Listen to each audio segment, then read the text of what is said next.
This is the second part of the video. So I was just saying I somehow survived a very fragmented and difficult adolescent period of time. Um, and I made it back to California. My dad enabled me to have such a fun time out here that I decided to move out here, and it was very difficult for my mother to hear that I was willing to legally fight to come back here, although I didn't even know what that really meant. At age 11, I mean, I had a vague idea of what it meant, but I mean, an 11-year-old does not have the mind of a 30-year-old.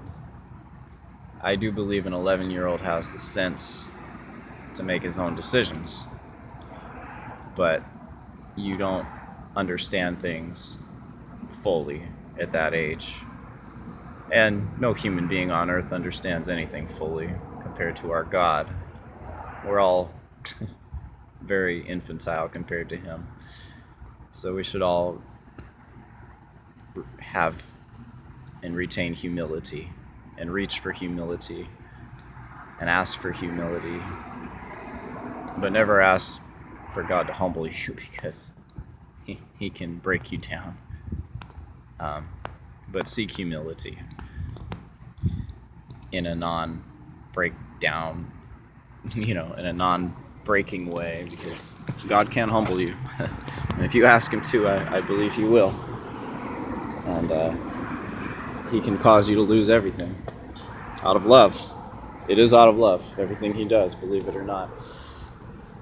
Anyway, I didn't stay in California for long. I ended up going back to Ohio, and sometimes I was picked on so relentlessly by the merciless and street hard kids out there. I would call them street hard because they were, I don't know.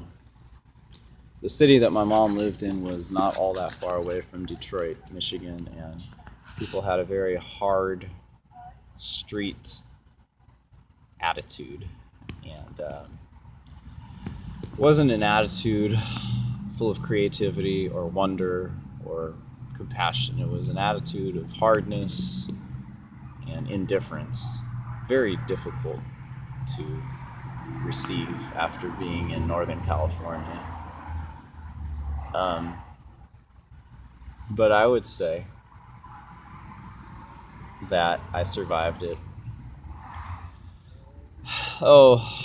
When I was a young adolescent, I listened to rock and roll with my friends, and I laughed about a million sexual perverted jokes and thought that was a good way to get kicks, to laugh about stupid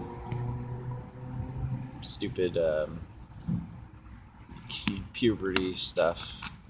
And as I got a little bit older, mid-adolescence, then I decided I needed to adopt a new identity. I needed to change, and so I gravitated toward the hip-hop, rap music type of crowd for the purpose of strength and being with the people who I considered to be strong, being around a crowd of kids that I considered to command respect.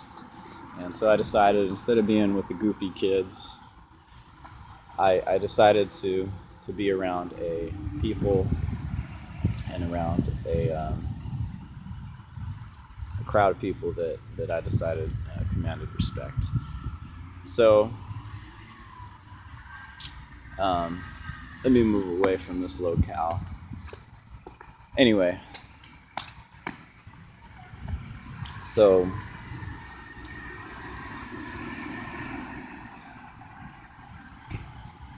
what I went through was a desire to escape my environment, and so I went back and forth between California and Ohio for almost every other year of high school. And finally I made it back to California, but I didn't have all my high school credits because by the time I got to the 11th grade, I gave up, and I didn't get all my credits in. And, well, I got my GED in the summer of 2000, and I, by the hand of my dad, made it to my own apartment, my own rented apartment when I was 18. I was the second youngest person in my apartment. It was called River Oaks, and well, what can I say? I was on my own, but I wasn't around a whole lot of people. I was just on my own. I will tell you that God gave me my liberty. He gave me my own space, my own time, and had my own, the whole year basically to myself for the most part, the whole summer at least. I became a lifeguard at Waterworld USA. I drew as close to God, I think, as you can draw without actually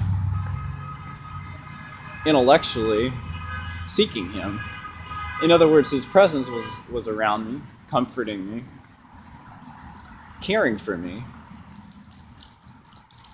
but I needed to come to a place of understanding that and then move toward Him. I even had an experience with God where I praised Him with my hands uplifted, and I didn't even know that people did that. And I had a desire to get a Bible, but I was too embarrassed to ask anybody. I had a desire to go to church, and I went to a church, but I chickened out at the door. And if one person would have invited me in, I would have went in and got saved. I know I would have got saved. That very night that I went to that church, I would have got saved.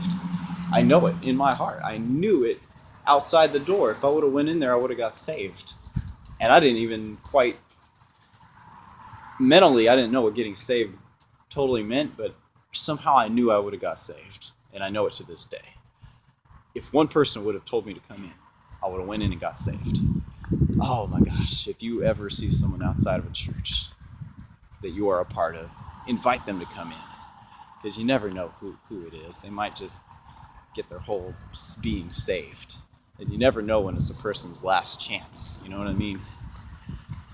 Okay, this was a good video. I didn't say a whole lot, but I made some progress in my life story. So I'm going to end it and do at least one more, okay? Hang on to your seats. I love you.